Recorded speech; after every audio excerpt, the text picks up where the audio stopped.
We are here at the Ginger Man. We're going to shoot with Ale Street News today. It's a really special day. With Alex, you're one of the managers here, is that right? I'm actually the general manager. You are the GM? Yes. All right. Should I genuflect? Should I bow? Absolutely not.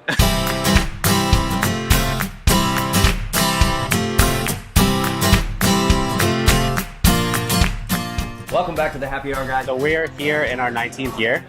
We've been in this space ever since we opened our doors in 1996. Not far from the Empire State Building? No, you can actually see it right through this window, which is fantastic for the people that are sitting up here. Our draft lines rotate all the time. We're working with a smaller kitchen. You know, what we can turn out is pretty incredible. What I've seen is terrific. You do feature a lot of local beers, a lot of beers that are local not only to New York City, but to New York State, which is Absolutely. really cool. I mean, the craft beer scene in general has been exploding over the last couple of years. If you're in town seeing New York for the first time, you're going to be heading over to the Empire State Building. So after you go there, you should stop by here and have an amazing New York or East Coast craft beer. You will not be disappointed. So thank you so much for having us. Absolutely. Thank you for coming in. Okay, I'm Tony Forder. I'm the editor and co-publisher of Ale Street News. I'm Jack Babin, co-founder with Tony and co-publisher of Ale Street News. Born and raised Jersey. It is one of those great publications that when you walk into the craft beer bar, it is sitting there on the end of the bar and you pick it up and you can learn just about everything that's going on in the area in craft. Our first issue was published July of 1992. Tell us the story. How did this get off the ground? My partner here, Tony, was living in California.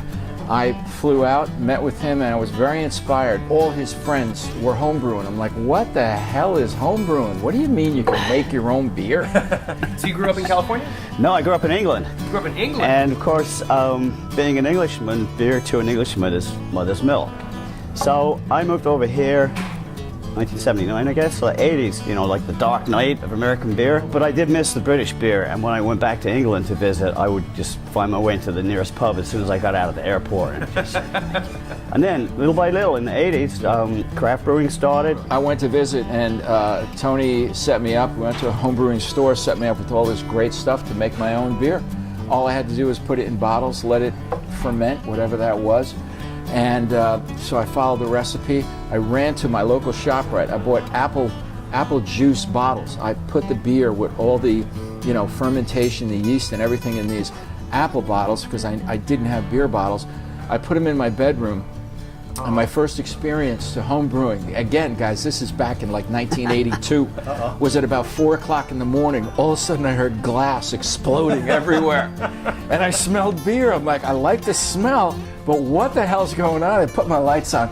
There was beer. All the bottles were blowing. I had no idea. Tony and my sister decided to move back east in time for my wedding, which was 1990.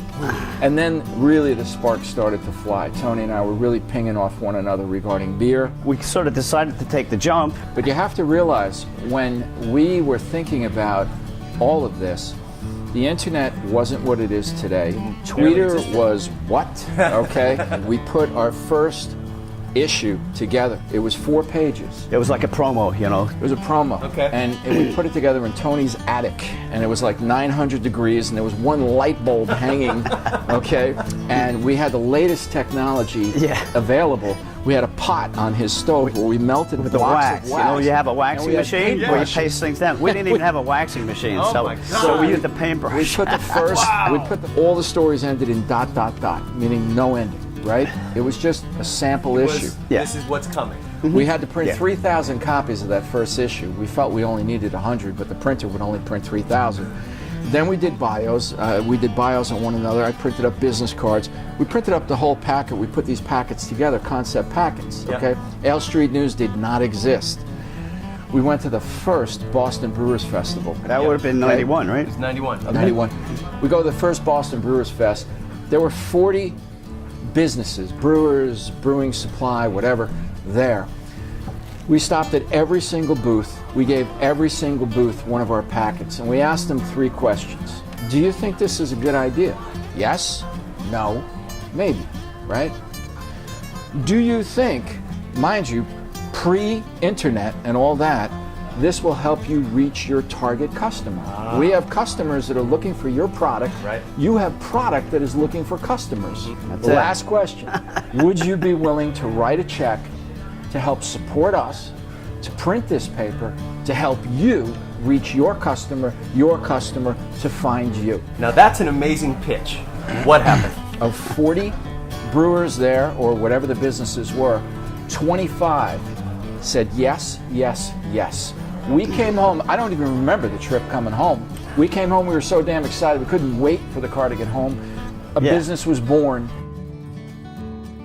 Now you've gone from being innovators to being analog in a digital age, right? So, Yeah. I mean, Yeah. I know Yes. you have a digital component as well, but Yes. this is, you lead with your analog Correct. presentation.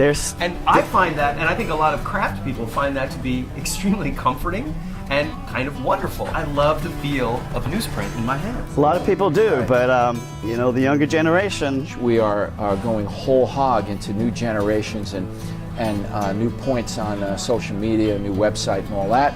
We encourage everybody to check out alestreetnews.com. Absolutely. AleStreetNews.com, everybody. This is really our challenge right now, the digital world, you know, so But we've this got is something we got to take on, and you know, all guys as we are, we have to adapt. Tell us about Beer Goddess, because you've got these spread out here, and now I know that's something you guys are really interested in. So what's Beer Goddess all about?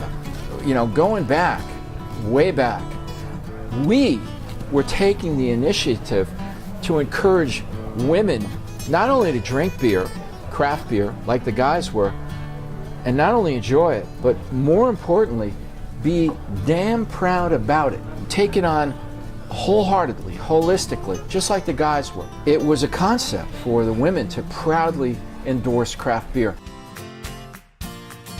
Did you ever think, when you were getting this off the ground in 1992, that the craft beer world would be where it is today? No way, not this big. I mean, we went through those rough times in the end of the 90s when that first shakeout happened. There were other publications, there was quite a few publications in the mid 90s, and probably more than half of them died. They went under. Yeah, we had to like tighten the belt and make it through. What really happened was the distribution channels opened up. You know, the big distributors finally started believing in it, and then everything started growing. What's happening now, it's all basically consumer driven, which is great. And what is that word? And it's common in this industry. It's called passion. Yes. Those that came to this market to make money, that was their goal, are gone. They're gone. They're gone. They came for the wrong reasons, okay? And there were many of them. Yeah. In breweries, in publications, in whatever, okay?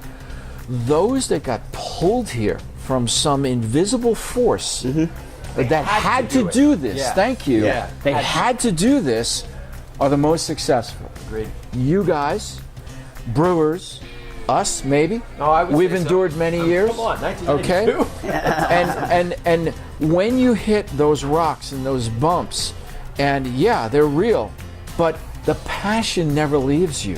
The Right. passion carries you through to the next step. You never lose that. If you do, you're in the wrong business. Well, I don't know a better way to finish this little moment with you guys Agreed. than that. Thank you so much for Thank joining you. us. Thank you.